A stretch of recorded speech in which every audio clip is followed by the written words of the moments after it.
Abana bamala okulya nga bakkuse tubateeke mu baasi tubatwale ezzana bapamepameyo.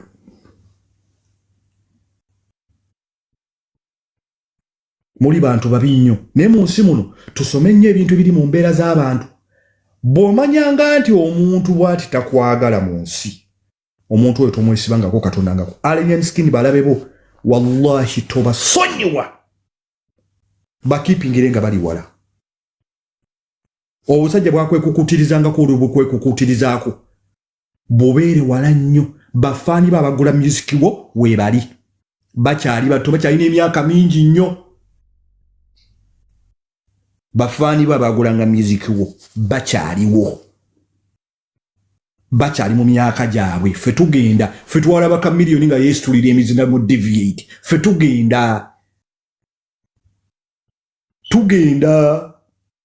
ate abaana bali mu fangoni wano.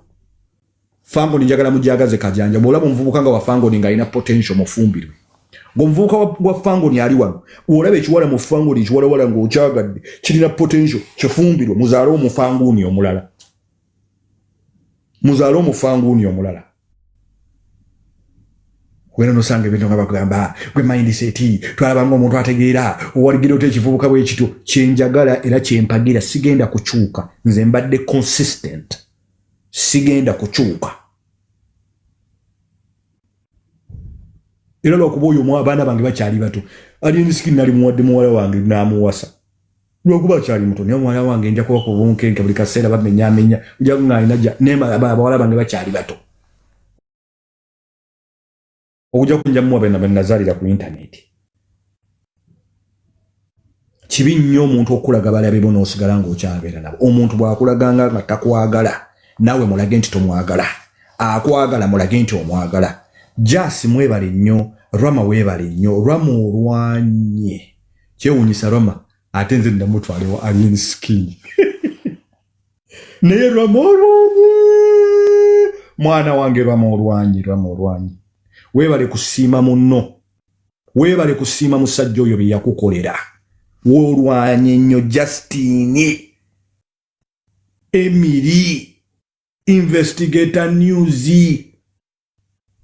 Wallahi abaana bangi n'abamusi bamanyi. Mrs. M olwa abantu banyu Mukasa. Mwebale nnyo nnyo nnyo mwebalire ddala. Alien skin mwenna abalaba naye aneebaza bameka. Naye njagala kubagamba munnange omukulu oyo bambi agumira ku ffe. Omwana oyo alien skin agumira ku ffe. Agumira ku ffe. Ate fangoni tweyagale. Ne bwe tuba twesobezza balabe baffe tetubawanga bibbo byanseko. Alien skin tumuprotecting kubanga ye waffe. Waliwo n'omuntu ali mu kampu yaffe omulala bamuyita big size bebe cool. Oyo naye mukwano gwa alien skin. N'omuntu omulala mukwano gwa alien skin mumumanyi? Mumumanyi? Mumumanyi mukwano gwa alien skin omulala?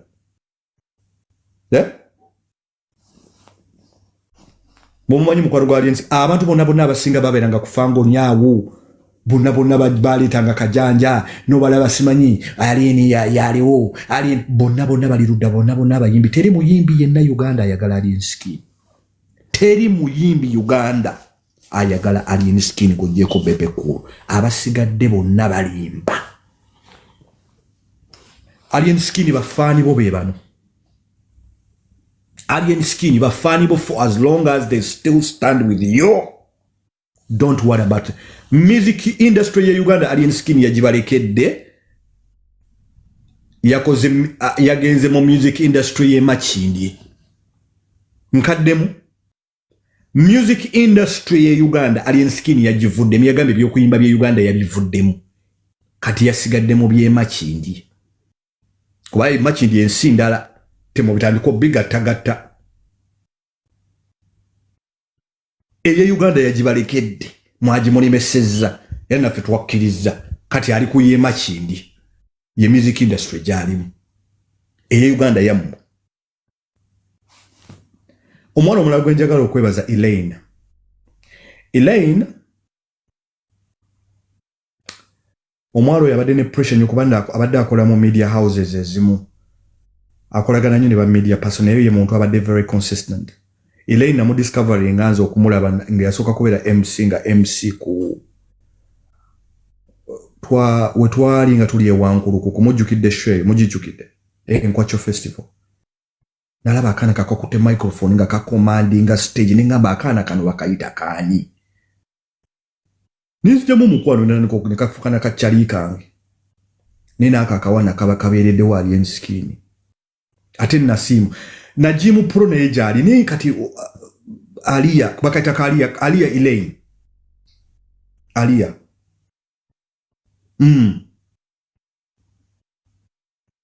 Alia Elaine naye abaana bali mu Fangon. Fangon is a big fraternity. Fangon kintu kinene. Fangon tweyagala, it's a family. Tuli bantu ba family ba awamu. Nze ndi musajja mukulu kubasinga ku baana abato abali wano. Ndi musajja mukulu. Naye omwana oyo kyasinga okumunjagazaako. Kwe kwata ku baana abanaku banne. Bulwenda ebintu byali nsikini ebimu byalaba. Olwengene ne ba video za nikisini ezindeeta amaziga. Abantu ne bajja abaana ne bajja nga baagala school fees ku muntu ate agenda ku ssomero kusoma. Ku muntu ate agenda ku ssomero kusoma. Alien skin alina abaana bali bukaseeyo. Baana ba street balina ekyumba kye basulamu. Abaana abo bangi nnyo ne abaana bayimiridde ku family ku mukulu oyo. Ebintu ebisinga temubimanyi mbibagamba kuba tayagala byogerako. Kubanga ye muntu akolera omuntu ekintu tayagala nse kimanyi nti yekimukoledde isi muntu wa kamera. Ya? Ne kati mu nsi muno abantu mwagala ki? Abo ba Chameleon bali bayambyani. Babayitako abaana ba street yawo. Bali bayambi bani. Babadde mu industry for a long time. Chameleon teri muyimbi avudde mu Lion Island ayimiridde for years nti wali. Bobi Wine noyinza okugamba ba Nubian li bayimiridde ne babadde bayimba naye olaba nti Nubian ne kati agenza afunye ekifo somewhere mu chaliwe yina okumwendo singa that can't blame him because he's his friend. Naye Chameleon yali ayambyani mu nsi muno. Bayambyani. Abaana ba street kid babayitako buyisa abaana bali ku magunku ngudo babayitako buyisa. Abaana bonna ba street kid bonna babira ku Fangon Forest. Munsi muno lwaki tetwagala nnyo abantu abayamba abantu lwaki twettanira nnyo abantu abalina abalumya society ate bebafuna obuganzi nabuuzaako omuntu omu ekintu lwaki Mukama Katonda atwala nnyo abantu abalungi abatta mangu musajja omu yaŋŋamba omumanyi n'aŋŋamba kyogamba nti gwe Allah tayagala bantu balungi gwe kyogamba nti Katonda tayagala bantu balungi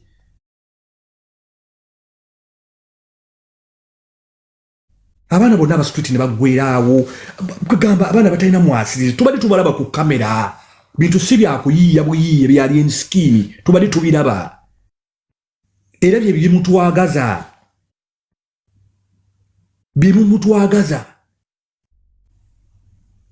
tetumwagala olw'okuba nti alina kyatuwa kati zali ensikini agenda kumpaaki naye omutima ogwo gwalaga abantu nagamba nali mwana ndi ku street ndi makanika nkanika enseno nga tetulaba twagendanga okusaba abantu obuyambi nga bagamba abayayi mu bagobe wanu kati mwagala bakwano bange mbagobe balagewa nga nange bangobanga obula tulina kugamba bugambi bakwano be nti batereezeemu ko bamanye nti eno bizinesi temulwana tebyetaagisa omuntu waba talumbye muyimbi mumuleke nze ndi consistent ne Penge era nakimugamba nagamba Penge sisobola kuva ku alien skin kadade agenda kutunasangibwa nga wimachini ndabye ebintu yali waliwo ngina netuna ngamba Mukama Katonda singa otuwa alien skin we batino batuwayo nga 10 Uganda abantu abalina omutima bwegutu abantu bafuna bufunyi bu sente naafuna emitwalo 2 ejja dola nga tusana konkona gate nga lichaliwe nga nesimu tajikwata fe tubaddeko n'abantu bafunye sente ng'omuntu wamukwata n'omuteekako amaanyi ne mumupika n'afuna emitwalo 2 oba n'afuna 15 eza dola wallahi n'okuba essimu nga tebazikwata temubamanyi buuza abaana bonna batambula ne alien skin mumuwe $2 million ku show nga badde ayimbidde awantu wallahi agenda okutuuka ewaka nga ssente alinayo mitwalo 5 oba mitwalo 3 endala ziba ziraze luddawa. Ibura Kabadi yakwatayo family mama hajja timuweerezeeyo. Gundi kukwatayo waliwo akachali kaffe kano akasajja akakazinazina kakola nnyo bwambi bo challenge ka Coach Clement. Naga Coach Clement mama genda omuguliyo ku mata. Bano abaana bonna bayiya life. Wabula tulina kubagamba kutereezaamu. Oli mukwano gwabwe. Is their friend. Ensi yagala nnyo okutegerera abantu. Okutugamba ati kati gundi mwejjeeko funa gundi mwejjeeko funa gundi. Nedda. Eno live yaba fango niyo kawato liwa fango ni we are talking as a family tebikukwatako. Era moderator omuntu ayogera ebyekisiru mu broking twako wembwa okutumanyira bino bya fango ni tebikwata ku muntu yenna mulala. Bafani wachi bafani abantu abali mu biyumba bategenda bakanti abantu abagira alien skin bakadama lwachi abo nabo bantu ngaffe bana b'abantu naye ensi sometimes yetusalirawo kye tunaabeera. Teri muntu agamba nti nze Katonda njagala ontegekera obulamu mbeere nga ndi mugagga nnyo mbeere nga neesobola mbeere nga asobola okukola. Nedda, ensi Mukama Katonda yasalawo n'atuteeka gy'atu. Naye mu bunaku bwaffe obwo waliwo gwe tulengera mu bunaku bwaffe munnange ali ensi nga abanaku naffe katwagala owaffe. Naffe abanaku twagala munaku munnaffe. Ffe tetuli bagagga nnyo naye ebijanja tubirabamuko amasavu. Fete tuli bagagga. Alien skin si mugagga. Nenne mu bwavu bwe monne mu bonaku bwe. Tumwagalirayo. Era tujja kusigala nga tumwagala. Nze taata wange Haji tamanyi bya music. Nze simanyi Haji jajja mukwano gwagala alien skin. Nsanga Haji nga atudde bwati ali mukula alien skin. Taata wange tamanyi bya music at all. Nangamba kino. Nangamba omwana ono nene ekintu kye mmulabamu. Taata wange musajja si mwangu nnyo wakwagala abantu mangu. Naye agenda nangamba omwana ono mukwano gwa mita mukwano gwono nene ekintu kye mmulabamu omwana ono. Omwana ono oyamba nnyo abantu ono omwana wanjawulo okuba ne bonna. Era abantu abali mu fangoni mwenna gye muli. Alien skin abasiima. Alien skin agumira kuffe. Balabe ba alien skin kibasinga okwagala. Nti olunaku lutuuke nga ne mindset so akola live bagamba abo twabamala. Abo twabamala twabasula abantu bamuvaako no. Yigira mu kintu kya alien skin. Oyina kiyigira munki. Bakwano baffe abatuufu mu nsi tubamanya tufunye bizibu. In moments of trials, that is when we know our friends. Bakwano baffe abatuufu tubamanya tumaze kufuna bizibu. Abasajja baloze alien skin. Abantu abali ku live eno alien skin baba bagenda ku showroom bali bagenda last year. Balina gye bali bagenda sijjukira. Ne bakwata oli yali abateze eddogo mu mupiira gw'emmotoka. Can you imagine? Omuntu yakwata shirika wudhu billahi min dhalik. Yakwata eddogo n'aliteeka mu mupiira gw'emmotoka. Nga yagala bonna nti basaanewo. Ne Mukama Katonda protectinze omwana oyo paka olunaku lwaleero. Allah subhanahu wa ta'ala waba yagera riziki yo n'amanya nti ogenda kufuna miliyoni 10. Wallahi temusobola kweyongera mu mmiri. Teri muntu ayinza kuyimira mu kkubo nga Allah ataddewo ekyo n'agamba ati kino. Kyova olaba nze abaana Adamu sirina mwana Adamu gwe nneesiga agenda mu toyireti munkufiirako no. Kasita manya nti enkolagana yange naawe eweddewo manya nti Allah yagera nti tulina kukolagana kutuuka wano. Ne mmanya kati gwe nkuggadde. Buli kintu kyonna kye tulina Mungu yakituwandiikako. Abantu kye batamanyi ku nsi. Buli kintu kyonna ky'olina Mungu yakiwandiika n'amanya nti gwe ogenda kulya kilo z'omuceere 10. Tosobola kusukkamu yadde empeke. Balabe bali ensiki kye batamanyi nti okujja ku alien skin tekuli ku bantu, kuli ku wabuyinza Allah subhanahu wa ta'ala. Katonda oyo waggulu yakera n'awandiika nti alien skin olujja omulunaku bweruti oluyitira mu kino olujja n'okwata ku mitima gy'abantu. Mungu alaba n'agamba mpadde ono alina baawadde, mpadde ono alina baayambye, nkoze bwe nti alina abaana bali kuno. Bwe bagamba okuŋŋaanya sente za alien skin, omwana akuŋŋaanya emitwalo gy'ebiri mu bulamu nga gy'alina. N'agamba kya alien skin kati lindako pate gye tugenda okukola. Yeetaaga na dduwa, nze nsabira dduwa, saagala nnyo byakukola pate ng'omuntu. Mungu alina omuswiba gw'akuyisirizaamu. Alien skin bunoonya ku Zubadu, Sheikh Zubadu. Munoonyeeko. Zubadu mu mbeera eno yonna tetukulabye kubanga oli mukwano, tetumanyi oba oli mukwano gwaffe oba tokyali. Naye bakunoonyeeko alien skin omwedduwa. Bakunoonyeeko Mungu alien skin omwedduwa.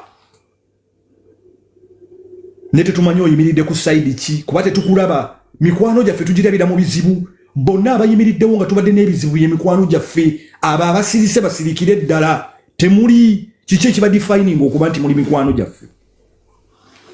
Kiki ekiba defining omuntu, nkugambye mukwano gwo yenna omudefininga, omutegeerera ng'omaze kufuna bizibu.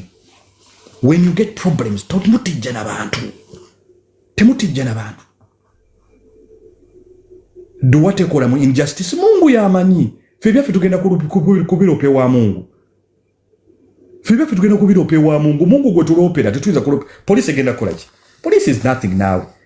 Alien skin akoleddwa musajja musiraamu yatoola shahadu, bamukolere edduwa, tugule ente zaffe, tweyagale, tukoleddwa. Tubikwase Mungu, tuweme Mungu gwomanyi. Kasajja ka Chameleon kajja wano ne katulimba juzi bakakuba ebifaananyi kali mu kulya mbizzi. Kawoomerwa embizzi. Chameleon, Mungu agenda kukwatako. Tosaba Mungu akukwateko. Akukwateko. Akukwateko. Ffe byaffe tugenda kubirope wa Mungu. Mulina amaanyi, mulina ennyimba, mulina obubundu, mulina abayaaye, mukuba abantu, mussa abantu, ne wallahi Mungu abatereka. Mungu ajja kuwa ekimbe kitandika okugoyaagoya, otandika okuvunda. Tovundangako bukongovule. N'olimbalimba abantu. Bakusindika Tanzania. Webaka ku mukazi w'omuntu ne bakusindika Tanzania okuva ku kizimbe waggulu. N'ogwa wansi n'omenyeka. Tojjukira. N'olimbalimba abantu mu you are sleepwalking. Tusaba Mungu. Era tujja kusaba Mungu ku dduwa ya alien skin. Mungu balabe ba alien skin abakwateko. Ne alien skin kyempu advising nga muganda wange. Mukwano gwange. Manya balabe bo. Ate bomala okumanya balabe bo. Alien skin kati olina kye bayita business. Business ina abantu yeetaagisa. Ba strategist, ba PR, labira ku bebe kuru. Ye muyimbi yeke Uganda yategeera branding. Nguze kwe naka meeting alina PR, alina security, alina dietitian. Kugamba basically ye yategeera nti kati ino business gyendimu. Business gyendimu. Chameleon yagano okubitegeera akonye. Can you imagine? Mboye ngolongera n'empuli abantu nga it's a bloody joke. Mbo East African #1. East African #1. Kati good Diamond Platinum ayogerechi. Ayogerechi. Mbo East African #1. Lwaki ebigambo mubikozesa bubi? Do you know what it means to be an East African #1?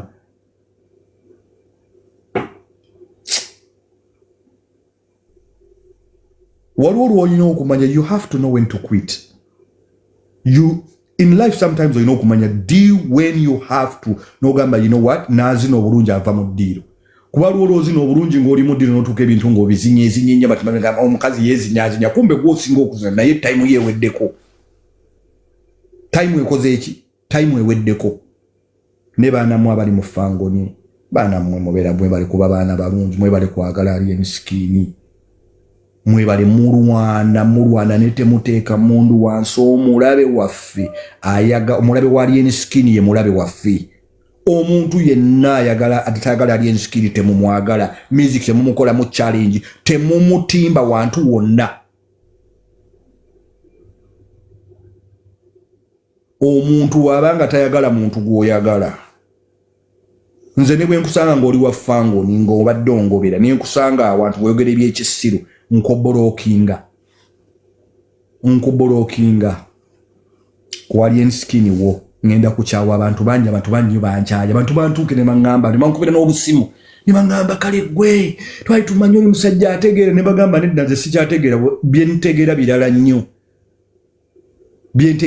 nnyo kale kivubuka okyagaza ne mbagamba listen ekyo kyakulemu okulabamu ekyo kivubuka kyogamba kyensinga omwagalako ne mugamba balina amagezi batukoledde ki mu nsi batuusiza batya obulamu bw'abantu bwe mugamba nti balina amagezi abo betutwala mu nsi mu society nti bagezi nnyo bakoledde ki abantu beegobako abantu gamba omuntu afuna $50,000 $50,000 zirimu miliyoni kambali ku sente wembeera $50,000 za pound mulimu miliyoni 20 miliyoni 23 23 million wallahi n'okubira omuntu nga yafunye just 20 million ng'essimu takyagikwata just nga takyakwata ssimu oyitabeera mukwano gwo waliwo mikwano gyaffe egimu gye tuwangadde nagyo nina mukwano gwange omu bamuyita Nicholas Mukasa tuwangadde naye nnyo kanteke wano essimu bulungi Nicholas Mukasa mpangadde naye nti n'olunaku lwe nasooka okuzaala first born wange yanvuga oja tuvuga okugenda ku ddwaliro mukyala wa girlfriend wange agenda okuzaala muwala wa fire sooka kati abantu mukwano gwange omulala ngenda okuzaala first born yamumanyire ebyokuzaala ebyekivubuka ozadde omwana w'ekivubuka akasente kabula omukyala obeera naye awo nga manyi mukyala afuna olubuto abakyala bavuba embuto zibuze ssente ku mwana asooka oba kiki essente zambula omwana olubuto nalutandika mwezi gumu myezi 2 sinze nzekka bayita bwe simanyi oba kiva ku ki embuto z'abakazi zibuze ssente ne tubeera awo ne tunwebera wallahi omukazi n'atuuka okugenda okusumulukuka nga ne ssente zagenda okuzaaza bagenda omuzaaza mu ddwaliro nga sizirina wallahi nga sizirina mukwano gwange oyo yankwatira emitwalo 2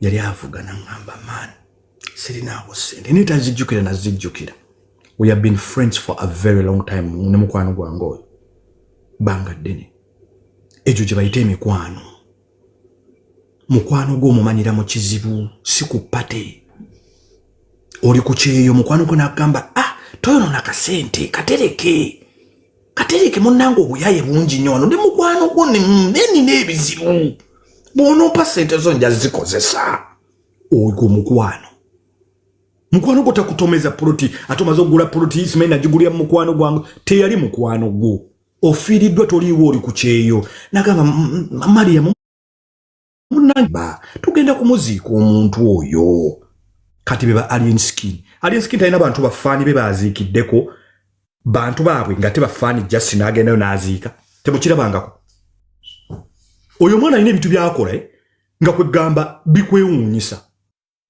temukimanyiko nti alien skin yali aziikiddeko bafaani n'agenda abaziikirako temukimanyi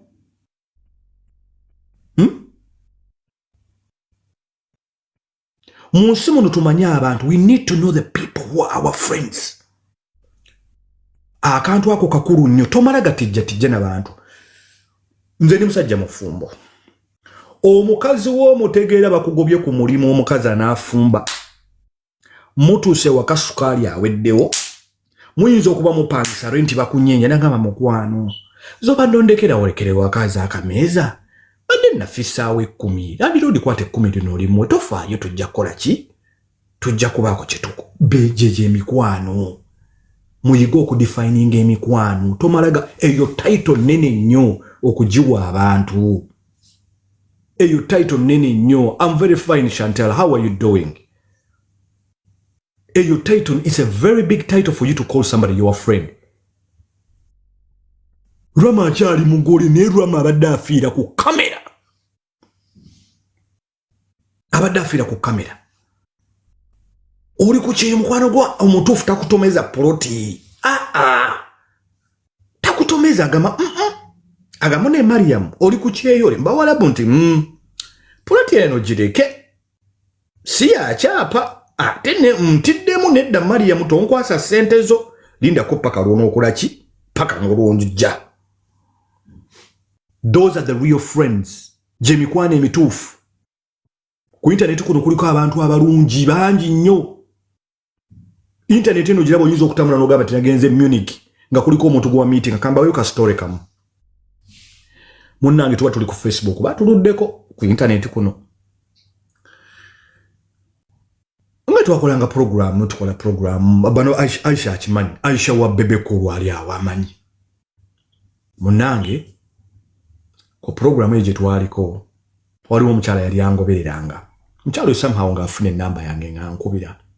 Omukyala yalina bawe German.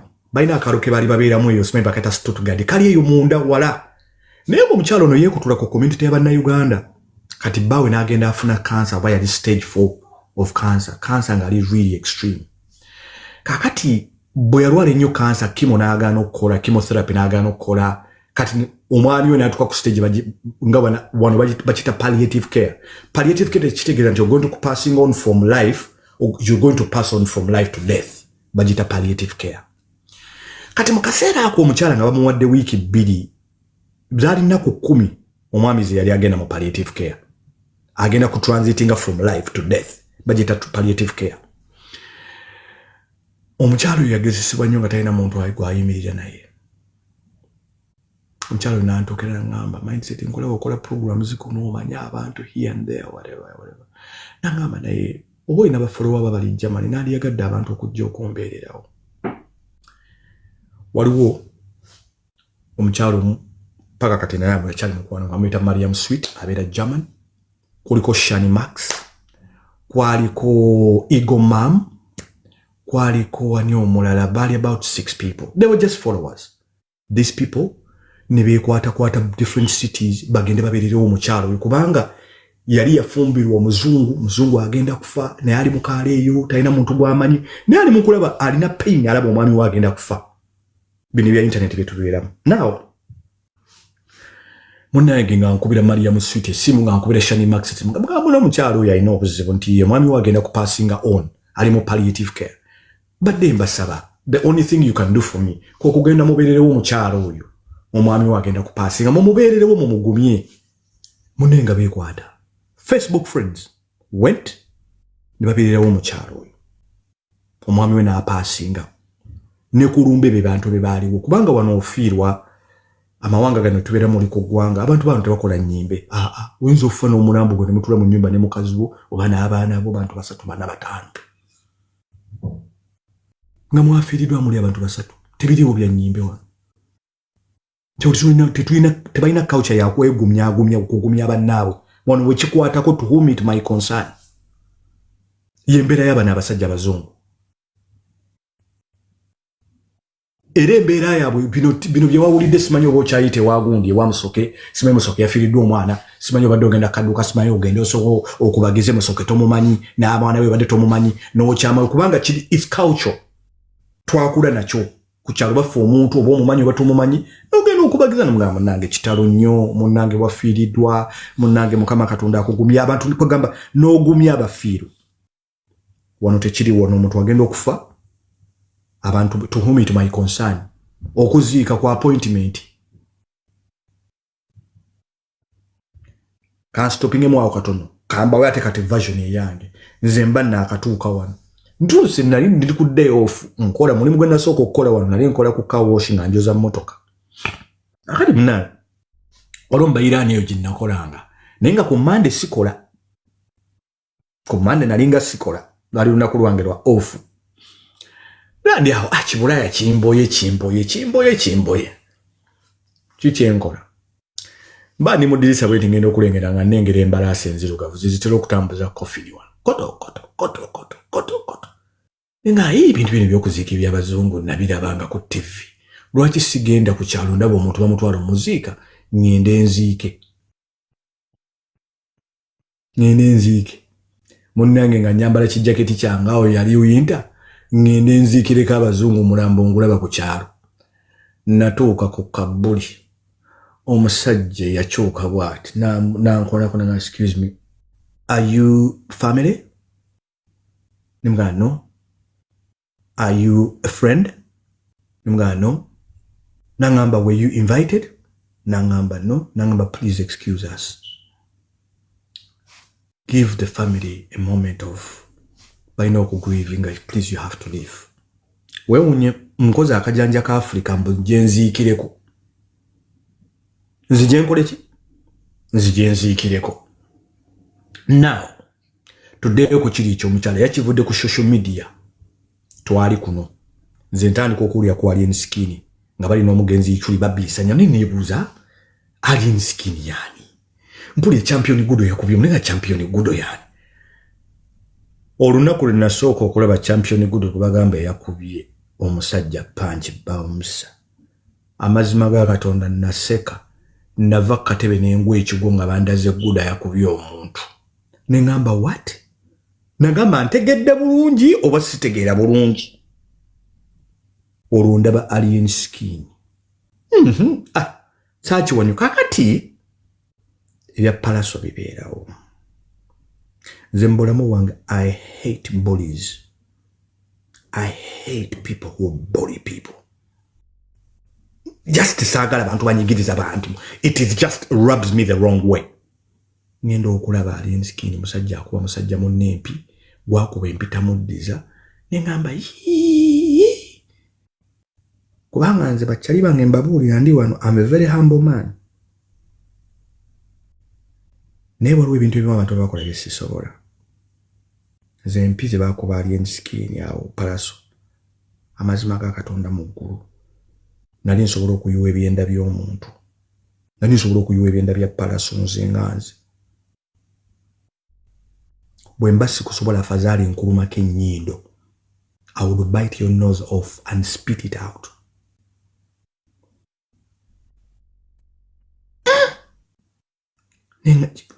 Chankwatako nyo nengamba nenebuuza nengamba naye gayi ono alien skin yani ngenda okulaba gayi gwe babadde bakukuba nga ndaba gayi atali rough asobola okwerwanako nengamba ono omuyaaye alina ono omuyaaye ono gayi ono mugezi yasiizinze momenti ndaba nno Michael Mbowe yali stunt naawe genda okole stunt ofuuke famous naawe genda stunt ogikole akati mbalaga alien skin otandika omumanya ku internet tandika omugobera tandika okwetinga interested kati now I come across his songs nampulira songs kati ate ngenda okutegeera okuwulira nti ate alien skin weemakindye now I'm even more interested. Why? Because I'm born ndi nzalibwa makindi batuzadde mu kibuga bwe tukulidde emakindi ate ebimu alien skin nga babeera nnyo ne bagayi be olwo atanze okufuna fame naye nga bagayi babeera nabaawo nengamba ono star atambula ne bagayi atambula n'akaana kano kagudo biki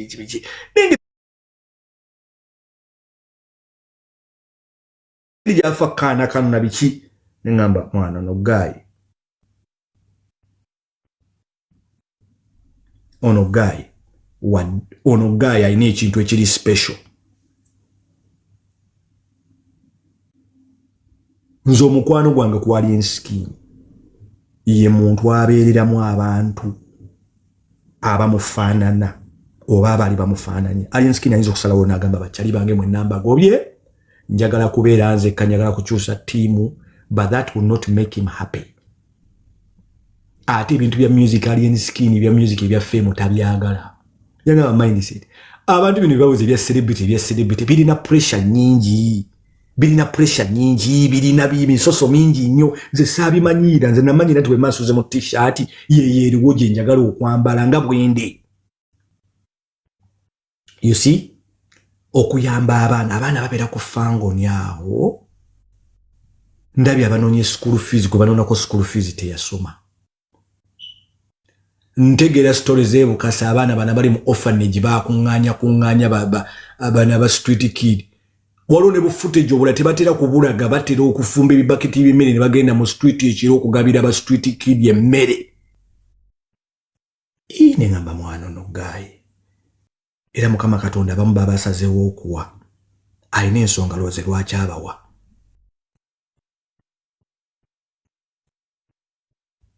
alina ensonga ze lwaki akola ki abawa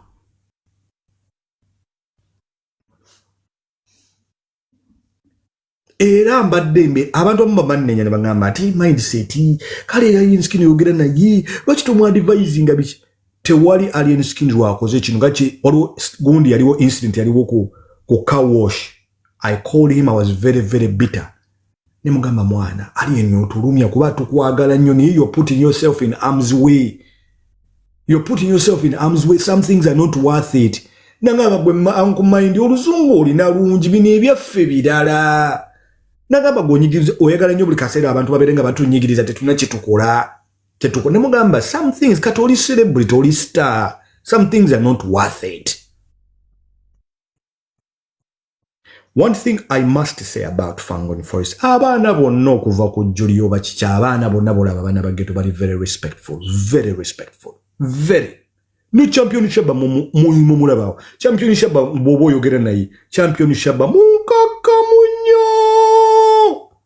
Ali very respectful.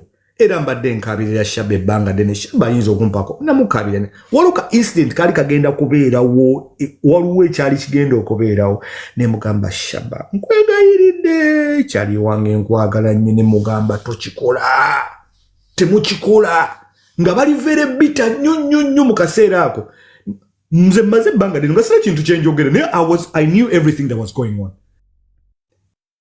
Alien njogera naye Shabba njogera naye lwaki kuba nali njagala nnyo union yabo okugatta okolagana okwo. Shabba olina kyosobola okufuna ku Alien ne Alien alina kyafuna ku Shabba ate muli mu generation mu myaka gyegimu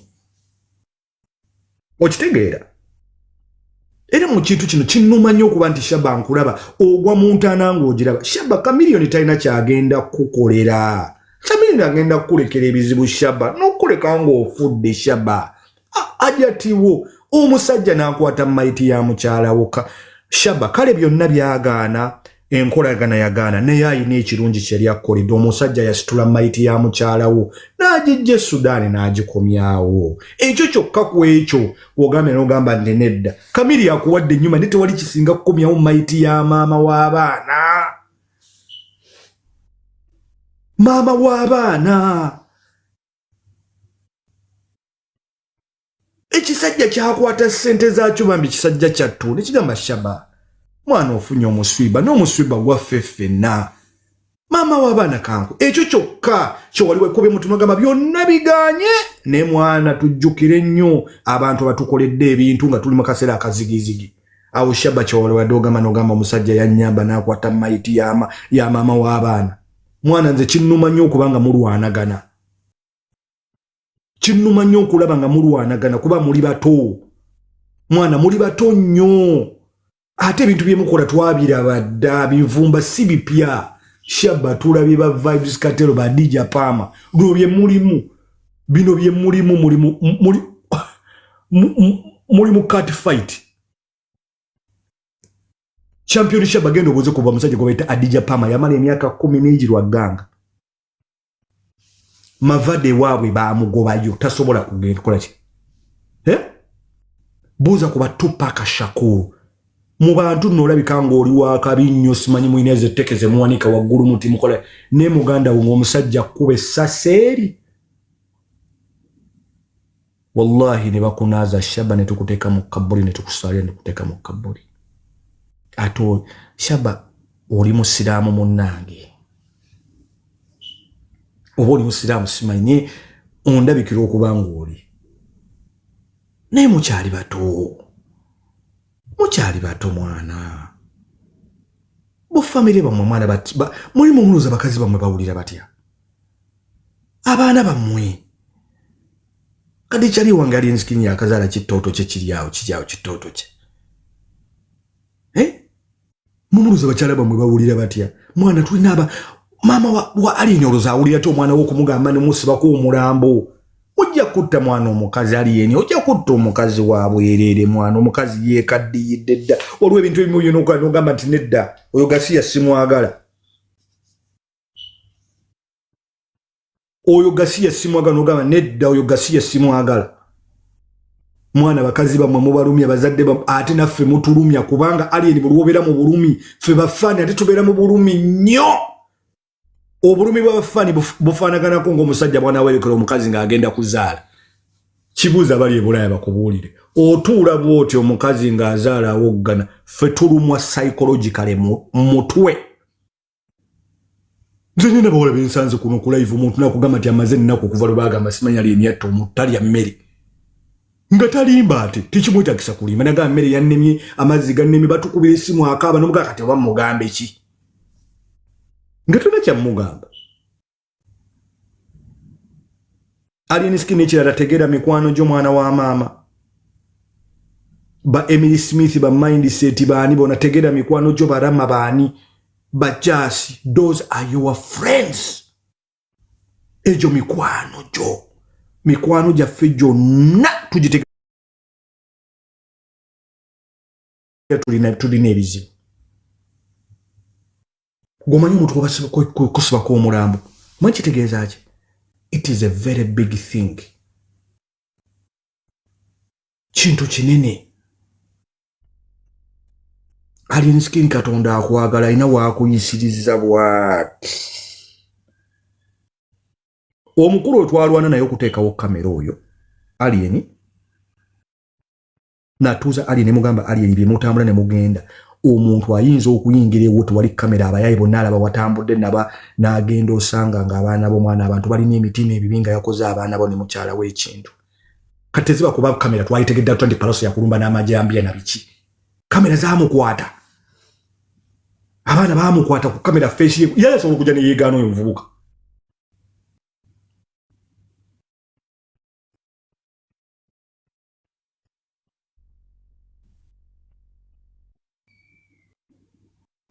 okitegedde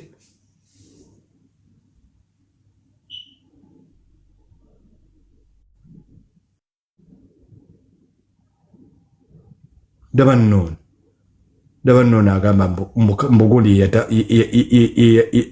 yeyatagundize yeyatani mbo yeyata video ze bwabanga yata obujulizi nga bumukwatako nga akola crime kitegeeza muntu musiru bwabanga video ze yazitanga yewako obujulizi musiru oyo mu Luganda bamuyita embodooli omuntu mu Buganda kasita osukkuluma mu Luganda olutuufu okusukkuluma okwawukana n'okutegeerako n'osukkuluma obusiru bakuyita mbodooli kitegeeza mbodooli era yakikola ayagala kakasa ng'akakasa ki field marshal nkulabako olinako ne fulaga y'Ebungereza waliwo ebintu ebimu byolina okwogera ng'olowooza ng'okukakasa ki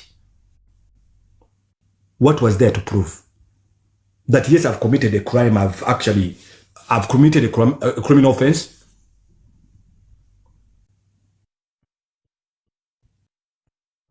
Waliwo ebintu ebimu tulina okuteekamu okulowooza comment with the senses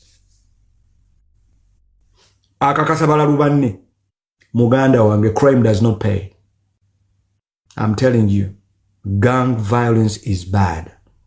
It does never end. It never ends well. It never ends well. When you're in a gang, you're either dead, prison, you're either going to die. That is a gang life, a very bad death, or in prison. There is nothing to be proud of going and demolishing someone's house and taking destroying someone's property. There is nothing to be, that is something to be proud of. I walk around flexing my muscles. Nah, come on, man.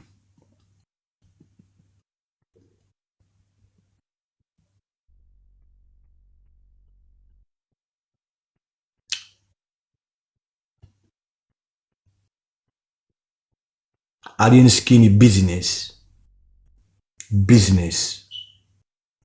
We can stay with our friends, but we have to restructure. Do you know to take our structures? We have to put there expectations that are within the boundaries of the business. Anything besides that is not a business.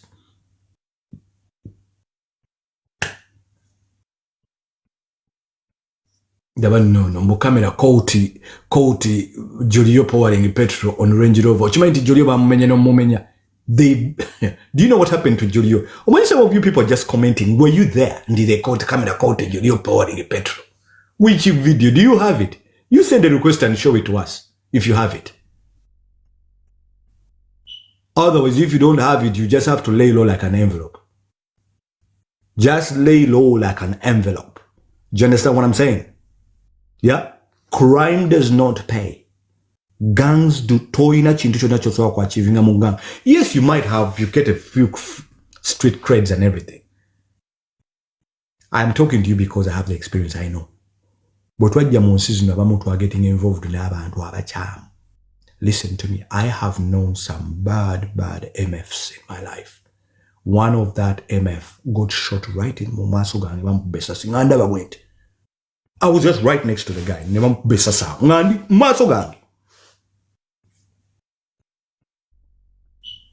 The one who moved with Palazzo, bullying gang and 419 are dangerous groups.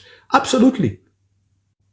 Era bavubuka batomba gamba nti oyiza okuflexing amaso ngolaba oli wa Kubya and everything, but trust me, that has no longevity. Tebirina longevity. Kusaidi zonova kusaidi ya Fangon Foresti oba kusaidi yachi, violence should be condemned. And I condemn it. Mekwano jaffe jirine fujjo, kabe alien and everything, we have to condemn it. Because that's what true friends do. They tell their friends the truth. We must condemn it.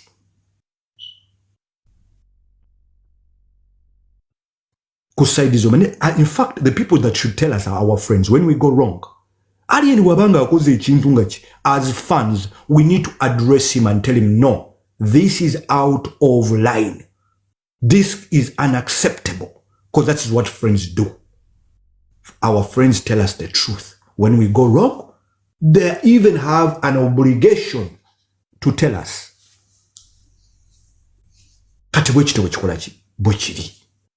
Alien skin learn, restructure, and be focused. You are now making a lot of money. A lot of money invites a lot of enemies. Zebaita new levels, new devils. You are now dealing. Never stand. Kuliko wagami stand Atabukidde. Ye Chameleon yenyini ze stand. Babaita ba Iblis. Chameleon Iblis. Sitani azala bustani. That is why, as old as he is, he had to make a video about himself, bragging that tugenda kuyigiriza abantu abalungi empisa embi. Abazungu bagamba a fool at 40 is a fool for life. He's a damn fool. He's a damn fool. I don't care. What are you going to threaten me with? At the end of the day, ajja kumala nsange mukaboli mugambe mukulu oze fe tuli basiramu bwe tusaala fajiri tetuyinza kumanya nti batugenda kusaala dhuhuri tetukinako garanti. Buuza abantu bonna abasiramu bakubuulire ebyaffe bya inna lillahi wa inna ilayhi raji'un. End of story. We came from God, we shall return to God. Eddunia yakwewunda tetumalaamu nnyo. Na bwe tusaala fajiri subuhi tetulina garanti tutunazaala dhuhuri. Abasiramu bo butobulamu bwaffe butambula. Mbu is coming to London for independence. Someone like, what is he going to do? Why would you even pay money to watch someone like him? What does he do that really entices you to even spend your money and give him even your time? What does he do? The man, Mumiaka Jimo Prime, he's a godfather of music. Actually, structuring these young artists, telling them, listen, we have made some mistakes. Because we've made some mistakes, we are going to correct these mistakes. We don't want you guys to do what we did. because we paid a very high price. Now, alien skin, please move like this. Tumble about. Look at the Kenzos, what they're doing. Look at the Ragadi. Ragadi namuchaza last time. You could see you speaking to an elder. Whatever he said was good. Whatever you put out there. Responsible people. Chameleon should be doing that. But what is he doing? He's doing contrary from, and somehow he wonders that his life is falling apart. Because he has. Once you lose your family, as a grown man, your life was falling apart. If it quacks like a duck, it is definitely a duck. So I'm calling it a duck.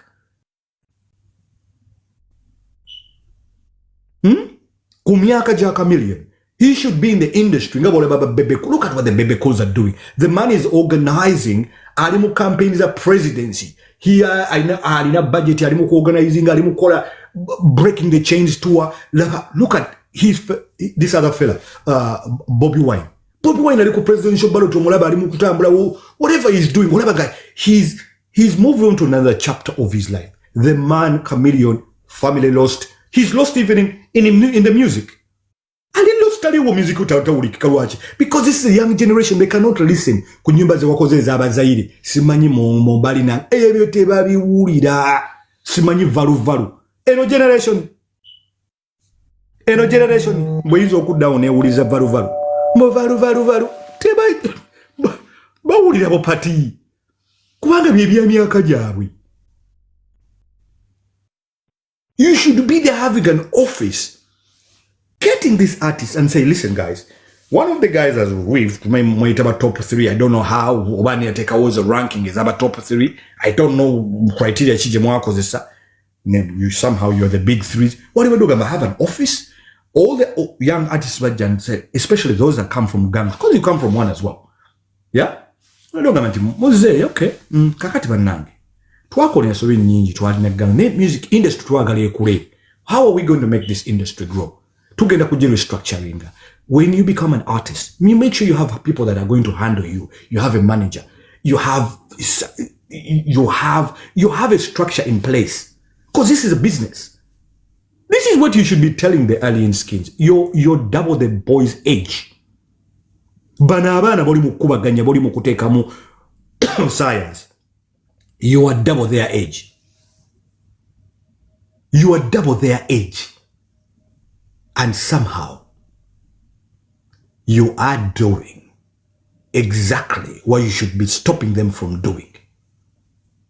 And we have people that call you a bloody legend. Wow. Nze Chameleon, I'm addressing you because Chinuma, I was once your biggest fan. Nze katona chintu kyonna kyongamba.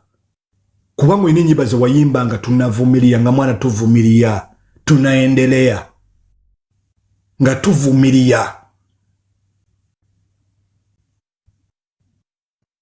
But look at what you're doing right now. Family is gone. Your kids, man.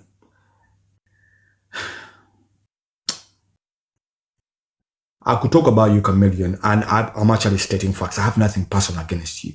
But all I can say to you is, bro, you haven't got no legacy. You haven't got a legacy. That's all I can say. People can rub you never romancing with all this fakeness. Because this is the world we're living in now. Somehow it has become acceptable for people to be fake. They're the most famous ones, the fake ones. Reality has become the fake, the new fake. But chiru momuntu aina talent. Look at abana abayakwegayirira nga ba Diamond Platinum. Mbuso.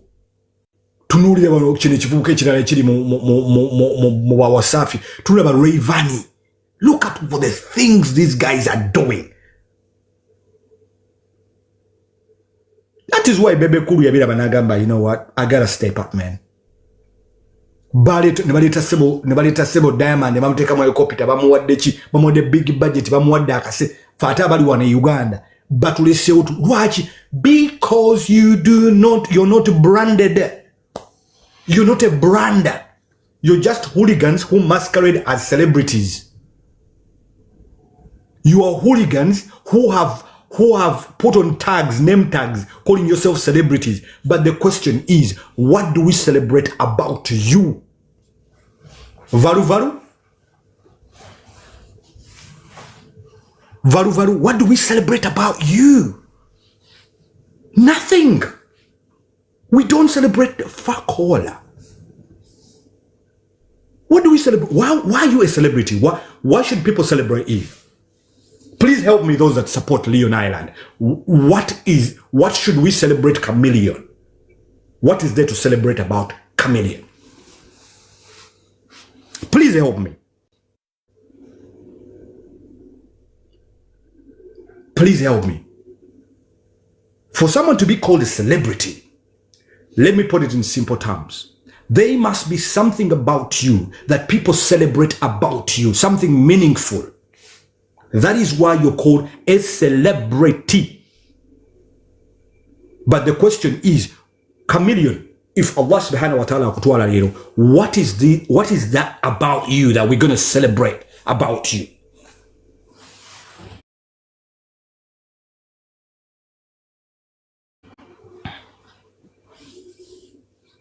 What is it about Chameleon that entitles him to be a celebrity? Please help me. If my son asked me today, I told him that guy there on the TV, you see the one singing, he's a celebrity. The first thing he's going to ask me, Dad, why is he a celebrity? What's there to celebrate about him? What should I tell my son? I'm waiting. Please help me. I'll wait. What is it about most of these people we call celebrities in Uganda? What do we celebrate about them that qualifies them to be celebrities?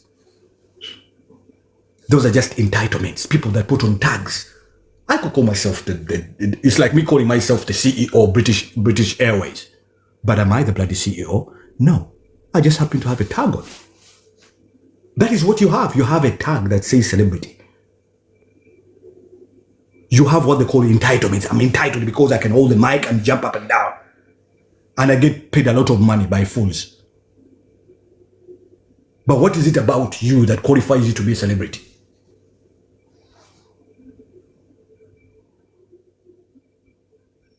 What is it about him? He hasn't got a label. Has he signed any artist about under Leon Island? Does he even have a fan base? No. Does he have a label? No. I would actually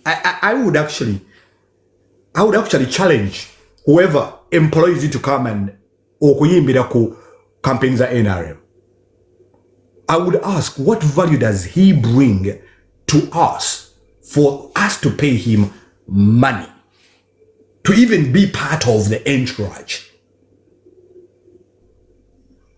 Please help me. I'll wait.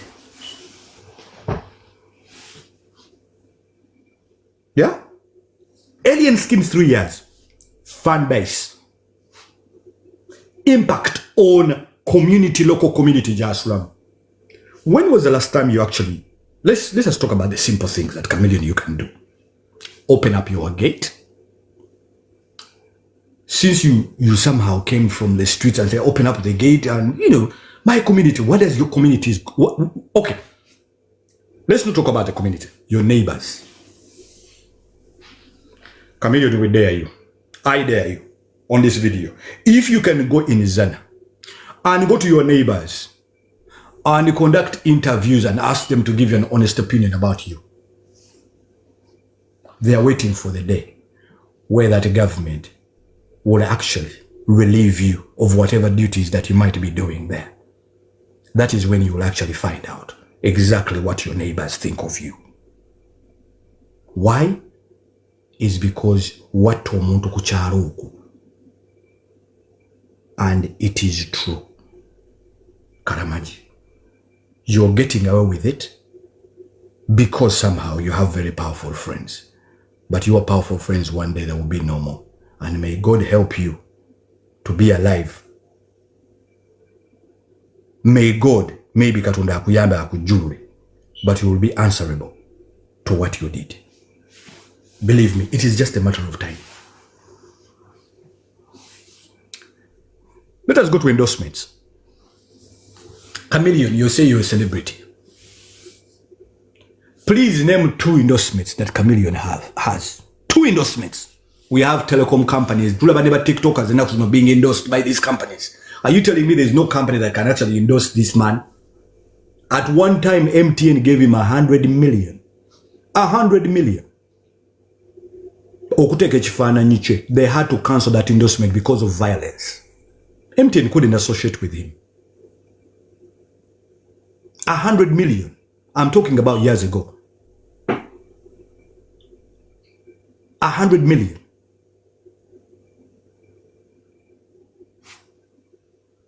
You being a celebrity, somehow we can put you in a bizigo. Why? Because they cannot associate you with their brands.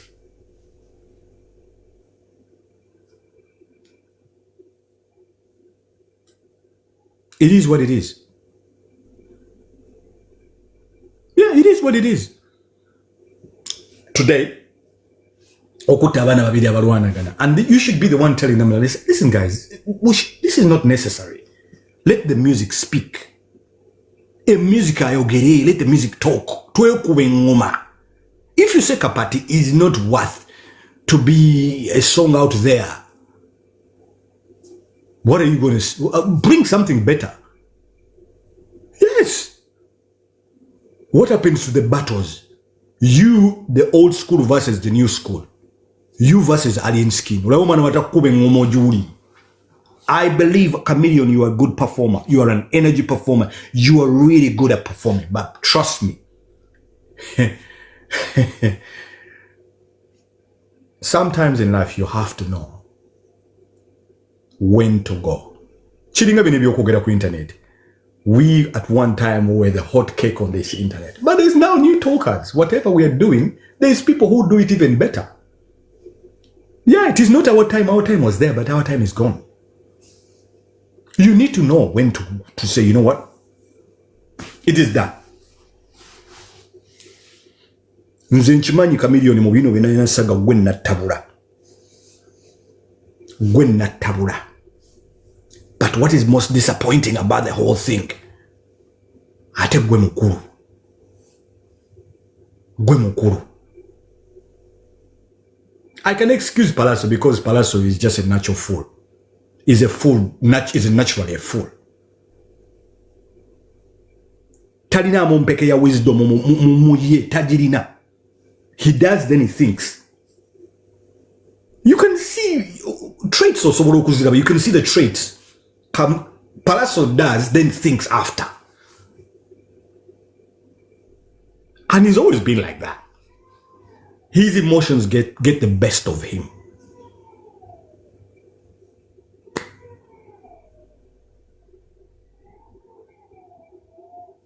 But you, and Chameleon, you're not a fool. Nah. Chameleon ni musajja mugezi. Oli mugezi.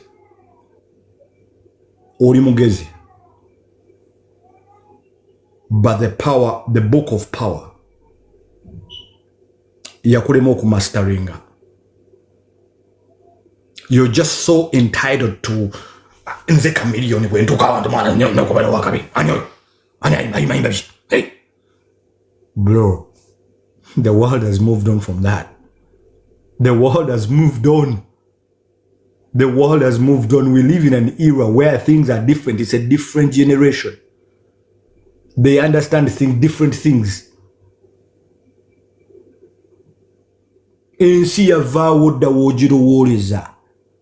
At one time, you could stand and stretch your arms and the whole world would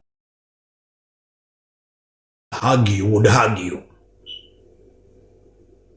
But right now, they probably show you the middle finger and say, who the F is that?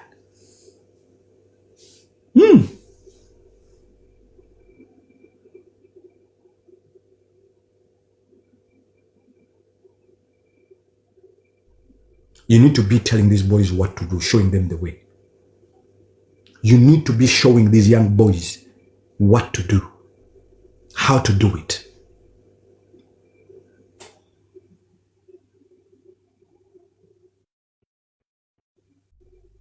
Yeah.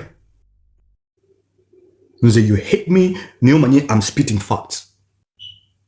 I asked you a question, and please answer me if you come on camera. I know this video. I want to ask you a question, Chameleon.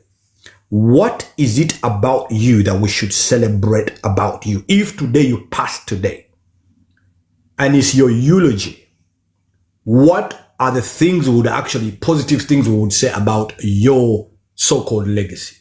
If today was your burial, and it's actually a eulogy, what are the things we would actually celebrate about you? I wait. I would wait. I mean, I'm sure you have some fans in this video who would want to answer that. If they're there, they could come and tell us, and you know what? He's a celebrity, yes. And the reason why he's a celebrity is because of A, B, C, D, D. That is why you call it. It's because people celebrate something about you.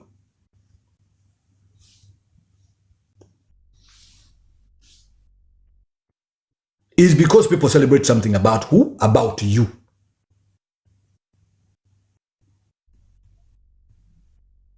And that is a reality. Today, Wali. Baganda bang.